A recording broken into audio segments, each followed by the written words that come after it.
Hello, my name is Jim O'Brien and welcome to my walkthrough of my IoT project. I've called this one My Garden. It's basically a sensor-driven system that allows users to monitor and control indoor growing conditions.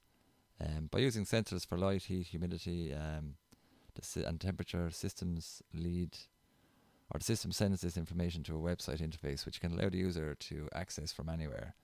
And also alerts can be sent to the user's Twitter if the temperature gets too high or too low, but for this I use the actual light. If the light gets too low, they get a tweet sent to their phone or sent to their Twitter account, and they can use their phone to turn on the light remotely, which can be very useful with these dark evenings. So okay, let's jump right in here to how it works. As you can see,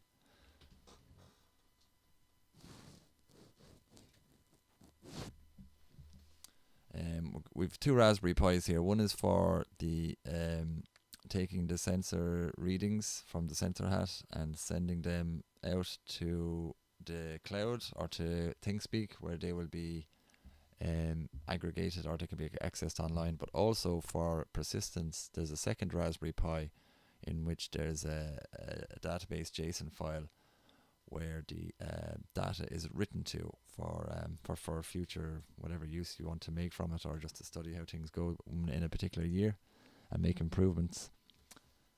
Okay, so we'll set this running here. We're setting up one of the Raspberry Pis. It's going to start taking readings and sending them to a number of places, MQTT and ThingSpeak. Okay, we got 3 readings there published already. And if we can see the ThingSpeak account, so you've got different channels here: humidity, temperature, light. I'm not using the LED, and pressure. Let's just check the pressure one down here. So latest reading is less than a minute ago, and as you can see, you get your nice chart here in ThingSpeak and a pressure gauge.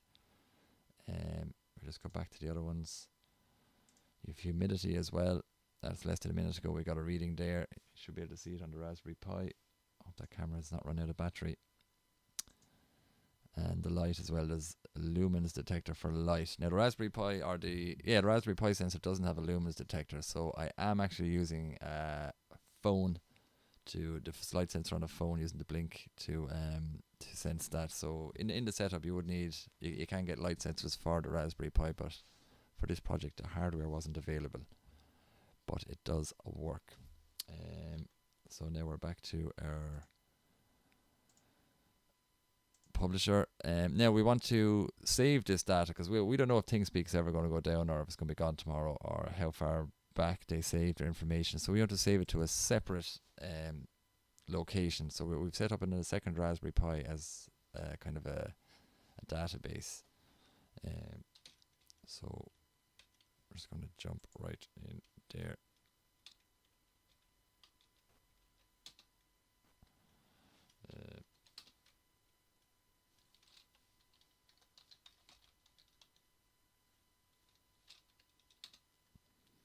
So this one should be able to subscribe to what's being published, and as you can see, we've got 3 things subscribed. That's great, and they are being sent down to this here. Can you see the DB JSON there? So we're going to just take a look at that.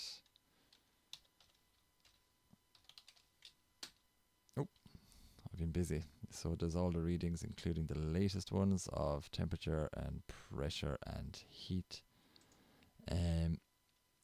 So basically, yeah, if the light gets a bit too low, so I'm just going to turn off the light sensor.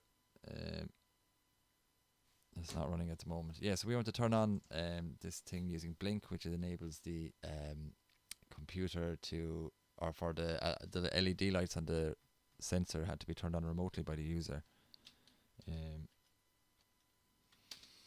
So if we start running that, we have a node app here, Blink, and it's going to, it's checking the lumens. If the lumens go below 80, it's going to just say a message here in the console: it's a bit dark, mate.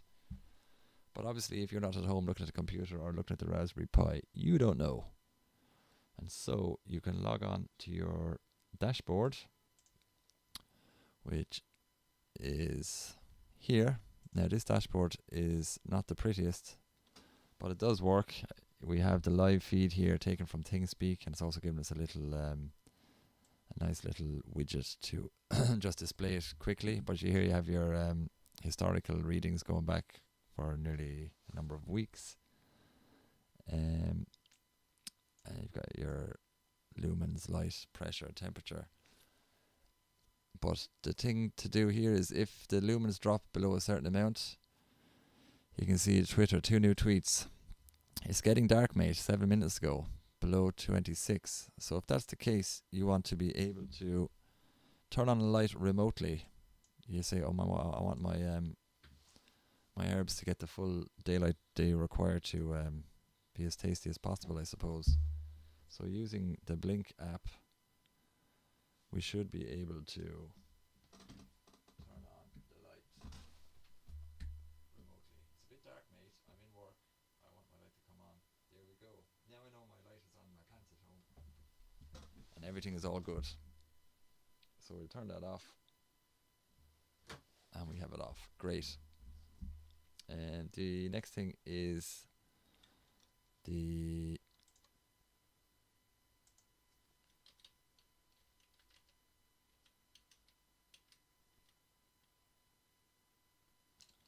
Python SensePy,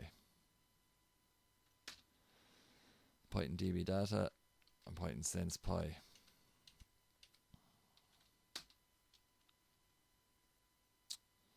Now what these do is, this is using Flask. This enables the to aggregate through the readings and maybe do stuff with those. At this point that hasn't been implemented in this project, but it's all there in terms of scalability. It can be made to do lots and lots of wonderful things, and that's pretty much it. That's the IoT Greenhouse server with full functionality.